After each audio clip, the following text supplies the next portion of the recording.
ഏകദേശം വിമാനത്തിൽ യാത്രക്കാരിയെ തിരിച്ചറിയാവുന്ന Muhammad Saad K എന്നയാൾ എയർപോർട്ടിലെത്തി യാത്രക്കാരിയെ വരുന്നത് നിരീക്ഷണം നടത്തി 9:30 മണിയോടുകൂടി എയർ ഇന്ത്യ ഫ്ലൈറ്റ് വന്ന് ഇറങ്ങി.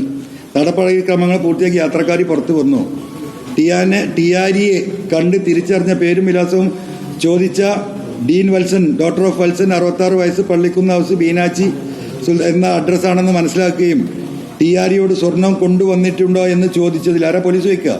ടിയാരി കൂടുതൽ പറയുകയും ചെയ്തതിൽ ടിയാരിയെ വിശദമായി ചോദ്യം ചെയ്യുന്നതിനായി പോലീസ് ഹെഡ് പോസ്റ്റിൽ കൊണ്ടുവന്ന് പിന്നെ അങ്ങനെ ചോദ്യം ചെയ്യുകയാണ്. നിയമാനുസൃതം ഡിക്ലെയർ ചെയ്ത് ടാക്സ് അടച്ചിട്ടുണ്ടോ വെച്ചില്ല എന്ന് പറഞ്ഞു. അങ്ങനെ പരിശോധിച്ച് വന്നതിൽ അയാളുടെ പ്രതിനിധിക്ക് ഇവിടെ വെച്ച് കൈമാറാനാണെന്ന് പറഞ്ഞ് തുടർന്ന് സ്വർണ്ണാഭരണങ്ങൾ ഇൻവെസ്റ്റിഗേഷൻ കിറ്റിലെ ത്രാസിൽ വെച്ച് നോക്കിയപ്പോൾ 145 ഗ്രാം 9 ഗ്രാം തൂക്കമുള്ള ടിയാരിയുടെ കവർച്ച മുതൽ, അതായത് ഈ 145 ഗ്രാം ഈ സ്വർണം കൊണ്ടുവരാൻ ഭയങ്കര കള്ളക്കടത്തല്ലേ. ഏത് പാസഞ്ചർക്കും 120 ഗ്രാം കൊണ്ടുവരാം, നിയമമാണ്. നമ്മുടെ എല്ലാ സഹോദരിമാരും വരുമ്പോഴും സ്വർണമുള്ളവർ 15 പവനും 12 പവനും 17 പവനും 20 പവൻ വരെ കസ്റ്റംസ് ഒരു പ്രശ്നം ഉണ്ടാക്കില്ല. ഈ സാധു സ്ത്രീ കൊണ്ടുവന്നിരിക്കുന്ന ഇവരത്ത് കൊണ്ടുവന്നല്ല കേട്ടോ, കൊണ്ടുവന്ന് പറയാം, അത് ഞാൻ വേറെ പറയാം. കമ്പനിയുടെ മൊബൈൽ ഫോൺ ഇതൊക്കെ പിടിച്ചെടുത്തിട്ട് പിന്നെ ഇവർ ബന്ധോസിലെടുക്കുന്ന തയ്യാറെടുക്കുന്ന സീസർമാൽ മുതൽ വിവരങ്ങൾ ഒന്ന് മഹാശക്തികൾക്ക് 60.6 ഗ്രാം തൂക്കമുള്ള സ്വർണ്ണ പാദസരം ആ സ്ത്രീന്റെ കാൽമല്ലതാണ്. 34.9 ഗ്രാമുള്ള ഒരു മോതിരം, 50.3 ഗ്രാം തൂക്കമുള്ള ഒരു മാല. ഇത്രയാണ് സ്വർണം. ഇതെല്ലാം കൂടെ ഈ 50.3, 34.9, 60.6 കൂട്ടിയാൽ ഈ പറയുന്ന 145 ഗ്രാം.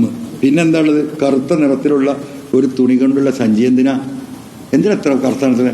അപ്പം ഇത് ഈ 14 പവന് ആ സഞ്ചിയിലിട്ട് കെട്ടി, അതിൻ്റെ തെളിവാണ് ഇത്. ഈ സ്ത്രീ ശരീരത്തിലിട്ട് വന്നതാണ്, ശരീരത്തിൽ ആ സാധാരണ വന്ന, പക്ഷെ അവരുടെ കയ്യിൽ സ്വർണ്ണമുണ്ട്, അവർ കാരിയറായിട്ട് വന്ന. അങ്ങനെ ഈ സ്ത്രീയെ അറസ്റ്റ് ചെയ്യുന്നു, ഇവിടെ കോടതിയിൽ ഹാജരാക്കുന്നു. 145 ഗ്രാം കയറ്റി വന്നപ്പം കോടതിയിൽ നിന്ന് മജിസ്ട്രേറ്റാണ് ചോദിച്ചത്, ഇത് എന്ത് കേസാണ്? ഒന്നത് കളവ് കേസാണ്. ഇവർക്ക് കളവേ എടുക്കാൻ പറ്റില്ല. കളവ് എപ്പോഴാണ് കട്ടുകൊണ്ടുവരുമ്പോൾ അതിനൊരു പരാതി ഉണ്ടാവും, ഒരു പെറ്റീഷൻ ഉണ്ടാവും. 102 CRPC. എന്ത് ഒരു സ്ത്രീ യാത്ര ചെയ്യുമ്പം അവർ ധരിച്ച അവരുടെ ആഭരണമല്ലേ എന്ന് മജിസ്ട്രേറ്റ് നേരിട്ട് ചോദിച്ചത്. ഇതാണ് നമ്മളുടെ ഒരു വലിയ കേസ്. ഇതിൽ സംഭവിച്ചെന്താ പറയുക, നിങ്ങൾ ഏകദേശം 5-8 കിലോ ഒരു സൈക്കിൾ ഉണ്ടായിരുന്നു സ്ത്രീൻ്റെ. അവിടെ സൈക്കിൾ രൂപത്തിൽ സ്വർണം വരുന്നുണ്ട്, ടയറും കാര്യങ്ങളൊക്കെ ഉണ്ടാവും. അതിൻ്റെ മെയിൻ ഫ്രെയിമുകൾ ആ ട്യൂബിൽ ഇതൊക്കെ സ്വർണത്തിൽ നിർമ്മിച്ചിട്ട് ഈ പറഞ്ഞ പോലെ സൈക്കിളിൻ്റെ വീലും ചെറിയ ചെറിയ കുട്ടികളുടെ സൈക്കിള്, പ്ലേ സൈക്കിൾ, അതിൽ പെയിൻ്റൊക്കെ അടിച്ചിട്ട് കൊണ്ടുവന്നാണ്. അതാണ് ഇൻഫർമേഷൻ. അത് ഒന്നായിട്ട് വിഴുങ്ങി, ഒരു സൈക്കിൾ തന്നെ വിഴുങ്ങി. നിങ്ങൾ നോക്കണം, 145 ഗ്രാമിൽ എങ്ങനെ കേസെടുക്കും? ഇൻവെസ്റ്റിഗേഷൻ ഏജൻസി വരട്ടെ. ഇത് ഇനി PV പറഞ്ഞ് ഇനി ഇത് തെളിയിക്കാൻ കഴിയില്ല. മനസ്സിലായോ? എത്ര കേസ്?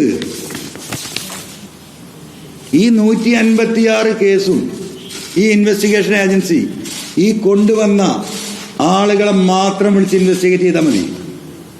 എത്ര സ്വർണ്ണം അവർ കൊടുത്തത്, എത്രയാണ് കൊടുത്തത്? കൊണ്ടോട്ടിയിലെയും പരിസരത്തെയും സ്വർണ്ണ തട്ടന്മാരെ പിടിച്ച് പരിശോധിച്ചാൽ മതി. അപ്രൈസർ ഉണ്ണി കോടാന കോടീശ്വരനായത് എങ്ങനെ അന്വേഷിച്ചാൽ മതി. ഇതാണ് ഈ കള്ളക്കടത്തിന്റെ ഒരു സൂചന. മനസ്സിലായില്ലേ?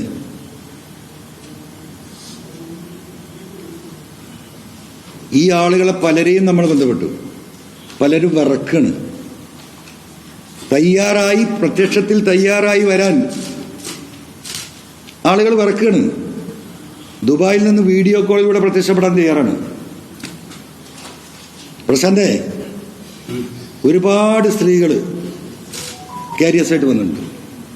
മനസ്സിലായില്ലേ? ഭീകരമായിട്ട് അവരെ ഉപയോഗിച്ചിട്ടുണ്ട്. ചില്ലറ ഉപയോഗമൊന്നുമല്ല. ഉപയോഗിച്ച് ഇവിടെ കേസ് കൊടുക്കുമെന്ന് പറഞ്ഞപ്പോൾ ഇവിടുന്ന് കയറ്റിവിട്ട സ്ത്രീകളുണ്ട് ദുബായിൽ നിന്ന് വരാൻ, ഇങ്ങോട്ട് വരാൻ പേടിച്ച് നിൽക്കുന്നത്. നമ്മൾ അവരായിട്ട് ബന്ധപ്പെട്ടുകൊണ്ടിരിക്കുക. ഞാൻ വരുന്നുണ്ട് എയർപോർട്ടിൽ. ആ സ്ത്രീകൾ വരാൻ തയ്യാറായാൽ അവരെ റിസീവ് ചെയ്യാൻ കരിപ്പൂർ എയർപോർട്ടിലേക്ക് PV അൻവർ വരുന്നുണ്ട്. നമ്മൾ അവരെ ബന്ധപ്പെട്ടുകൊണ്ടിരിക്കുക. അവർക്ക് എല്ലാ പ്രൊട്ടക്ഷനും ഈ ഗവൺമെന്റ് കൊടുക്കും.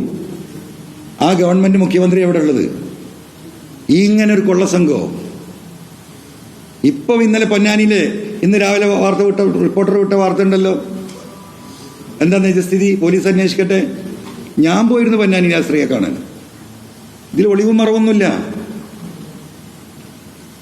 അവിടെ ഉത്തരവാദിത്തപ്പെട്ട അവിടുത്തെ പൊതുപ്രവർത്തകരുടെ വീട്ടിലേക്കാണ് വന്നത്. ഒരു പൊതുപ്രവർത്തകനും 2 പ്രവർത്തകനുമല്ല, വനിതാ സഖാക്കൾ ഉണ്ടായിരുന്നു. അവിടെ നിന്നാണ് ഈ സ്ത്രീ ഈ മൊഴി മുഴുവൻ ഈ റിപ്പോർട്ടറിന് കൊടുക്കുന്നത്. അവർ പല പോലീസ് സ്റ്റേഷനിലും കയറി ഇറങ്ങിയതാ. CI പീഡിപ്പിച്ച കാര്യം പറയാൻ പോയി DYSP അതിലേറെ വലിയ പീഡകൻ. അവന്റെ പീഡനം സഹിക്കാൻ വയ്യാതെ SP-ന്റെ അടുത്ത് അതിലേറെ പീഡകൻ. വസ്തുത അന്വേഷിക്കട്ടെ, സത്യമുണ്ടോന്ന് നമുക്കറിയില്ല. ആ സ്ത്രീ കൃത്യമായി പറയുന്നു. 10-30 ആളുകളുടെ മുമ്പിൽ നിന്നാ അവിടെ സ്റ്റേറ്റ്മെന്റ് എടുക്കുന്നത്. PV അൻവർ എവിടെയും കൊണ്ടേ ഒളിച്ചു വെച്ചിട്ടല്ല. പലരും ഇപ്പൊ ബന്ധപ്പെടുന്നു. സുജിത് ദാസ് സസ്പെൻഡ് ആയി എന്ന് പറഞ്ഞപ്പോ ഇന്നൊക്കെ എനിക്ക് വന്ന ഫോണുകൾ വരാൻ പോവാണ്. ഇതങ്ങനെ വിടാൻ പറ്റുമോ? ഞാൻ പുതിയൊരു വാട്സാപ്പ് നമ്പർ ഇന്ന് മുതൽ പോസ്റ്റ് ചെയ്യാൻ പോവാ. പോലീസിന്റെ ഈ ക്രിമിനൽസുമായി ബന്ധപ്പെട്ട് ഇങ്ങനെ പീഡിപ്പിക്കപ്പെട്ടവർ, ക്രിമിനലാക്കപ്പെട്ടവർ, കള്ളക്കേസിൽ കുടുക്കിയവർ, ഇല്ലാത്ത MDMA കേസുണ്ടാക്കി സുജിത് ദാസും ടീമും ജയിലിൽ അടച്ചവർ, റിക്കവറി മുതലുകൾ കട്ടെടുത്തത്, ഇതുമായി ബന്ധപ്പെട്ട് ഈ പറയുന്ന MR അജിത് കുമാർ, ഇവിടെ മാത്രമല്ല കേരളം മുഴുവൻ ഒരുപാട് മനുഷ്യരെ ഇദ്ദേഹം പീഡിപ്പിച്ചിട്ടുണ്ട്. ഒരുപാട് കോളുകൾ വരുന്നുണ്ട്. ഫോൺ എടുക്കാൻ കഴിയുന്നതിൽ. അതുകൊണ്ട് ഒരു സെന്റർ തന്നെ, ഒരു വാട്സാപ്പ് പോയിന്റ് തന്നെ തുടങ്ങുക. എനിക്ക് പ്രിയപ്പെട്ട ജനങ്ങളോട് പറയാനുള്ളത്, അനാവശ്യമായ കാര്യം ദയവായി ഇതിലേക്ക് അയക്കരുത്. പോലീസ് നടത്തിയ ഇത്തരത്തിലുള്ള ക്രിമിനലിസം, നിങ്ങൾക്ക് നീതി കിട്ടാതെ പോയത്, നിങ്ങൾ ഭയപ്പെട്ട് പറയാതിരിക്കുന്നത്, ജീവിക്കണോ മരിക്കണോ എന്ന് തീരുമാനിക്കാൻ കഴിയാതെ ആത്മഹത്യയിൽ വക്കിൽ നിൽക്കുന്നത്, പോലീസ് നടത്തിയ അതിക്രമത്തിന്റെ പേരിൽ ആത്മഹത്യ ചെയ്ത കേസുകൾ, മുഖ്യമന്ത്രി സൂചിപ്പിച്ച ആ പുഴുക്കുത്തുകളെ തേടിയുള്ള യാത്രയിലാണ് PV അൻവറും കേരളത്തിലെ സഖാക്കളും. ഞാൻ ഒറ്റക്കല്ല, ഒരുപാട് ആളുകൾ ഇതിന് തെളിവ് വരുന്നുണ്ട്.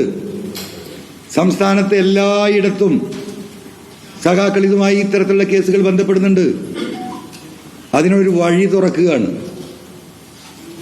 ഈ പറയുന്ന ചങ്ങാതി നൊട്ടോറിയസ് ക്രിമിനലാണോ എന്ന് നമുക്ക് പരിശോധിക്കാം.